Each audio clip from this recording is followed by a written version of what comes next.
The Little Rose Weaver. Once upon a time a little rose weaver lived in the forest with her 3 sons.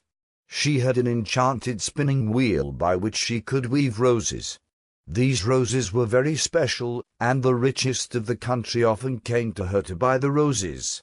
But still the family was very poor, because all the pieces of gold and silver which they got for it she threw it away in the forest river behind the little house.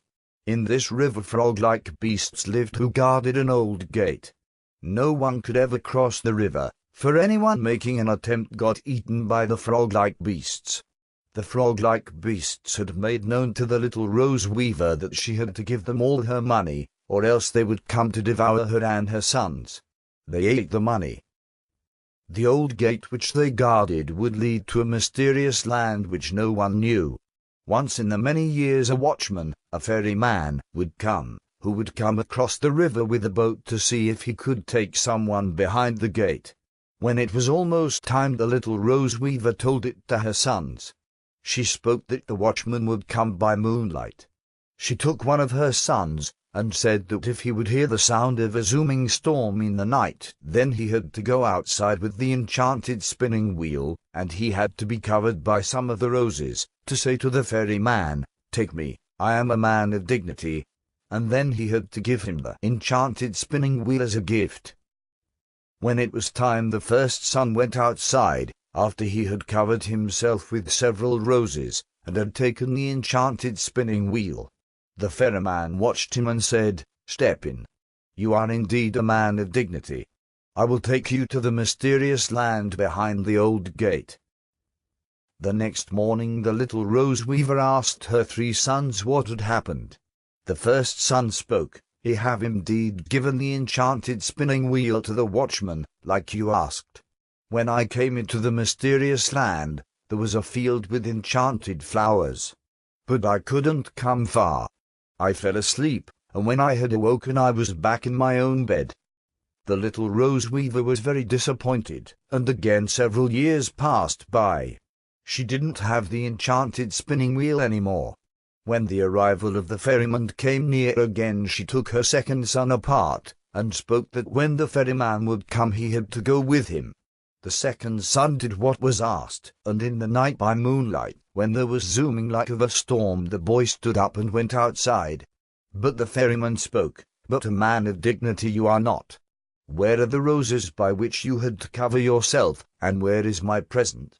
Go then first to the castles of kings to take some special roses, and moreover steal their greatest treasure. Then I will come the next night again." The next day the boy did what was asked, but in the castle of the king he got caught and was thrown into a dungeon. From now on he had to work underground, like every thief who got caught. Every day he was taken out of his dungeon to make long trips underground. The thieves had to go searching for special stones. The little rose weaver was very disappointed that her son didn't come back, and then she spoke to her third son, "Wait now until the ferryman returns to get your brother, and make sure that you wear some of my clothes, and give him our golden clock." The third son did what was asked of him. The next day the little rose weaver asked her third son what had happened. The boy spoke that the ferryman took him to the mysterious land. He went through a field of enchanted flowers, but he got unwell and fell asleep. A while later he woke up again, and went deeper into the field of enchanted flowers, and he came to a river of spider threads. The boy didn't see a ferryman here, but there was swimming a huge fish, who spoke, "First bring me some pearl shell from your rich brother, who works for the king, then I can take you to the other side of the river." Then the boy got stung by a spider, and fell into a deep. The next morning he was back in his own bed. "No," said the little rose weaver, "you know what you have to do.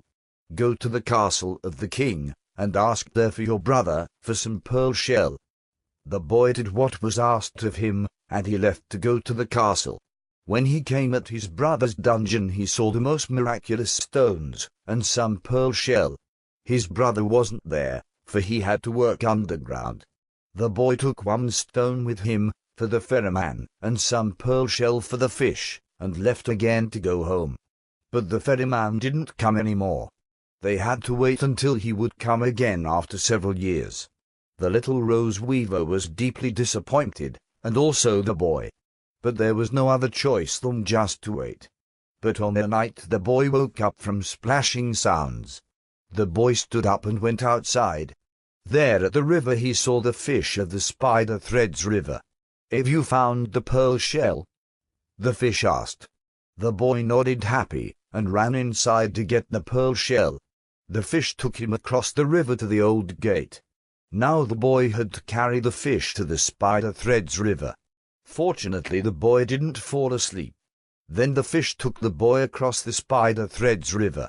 The next day the little rose weaver wanted to wake her sons, but she had only one son with her. The pearl shell had disappeared, and now also her last son went to the dungeon of his brother to get some pearl shell. Again several years passed by, until the ferryman came back. The boy wore some of the clothes of his mother and gave the ferryman a stone from the dungeon of his brother. When he came at the spider threads river and saw the fish, he gave some pearl shell to the fish, and the fish took him to the other side. Near a tree he finally found the enchanted spinning wheel of his mother back, and the spinning wheel spoke. "I am finally back in the land where I came from, but still I am bewitched. Quick, take me up and carry me further into this land." The boy took the enchanted spinning wheel up and asked where his brother was. "There, behind the river deeper in the land," the enchanted spinning wheel spoke. After walking a while they came at a next river. This river was totally made of rose threads. "How do I come across this river?" the boy asked. "Throw me into it," the enchanted spinning wheel of his mother said. The boy did what was asked of him, and a golden bridge appeared over the river, like a rainbow. By this the boy came across the river. When the boy had reached the other side the bridge disappeared and a shining pink statue came up from the river. But the statue was like a statue and couldn't move well. "Quick," the statue said, "The bewitchment hasn't been broken yet. Search for your brother now." Then the statue sank back into the river. Because none of her sons had returned, the little rose weaver decided to go with the ferryman herself the next time. She got some pearl shell and a stone from the dungeon of her son. But even after many years the ferryman didn't show up, and the little rose weaver was disparate. She wasn't allowed to speak to her son in the dungeon, but when she told the king that she used to weave roses for him in the past, she was allowed to see her son for a while. The son was very glad to see her, and told her that he found a bridge somewhere deep under the ground leading to an enchanted world. He told her that he could never come far, for in a field of enchanted flowers he continuously fell asleep. But once he encountered a shining pink statue who spoke to him that when he would take his mother with him, then the statue would be able to bring him through the field. And thus it happened. The little rose weaver went with her son, and when they came at the field of enchanted flowers the statue took them through it. "Quick," the statue said, "jump into the river of spider threads." The little rose weaver and her son did what was told to them. In the depths of the river everything seemed to flow into rose threads, and suddenly there was also another woman swimming beside them. "Come," the woman said, "in the depths there is a place where all your pieces of money have been gathered which you had to throw into the river in the past." And they came to a cellar in the depths of the river, which was full of treasures.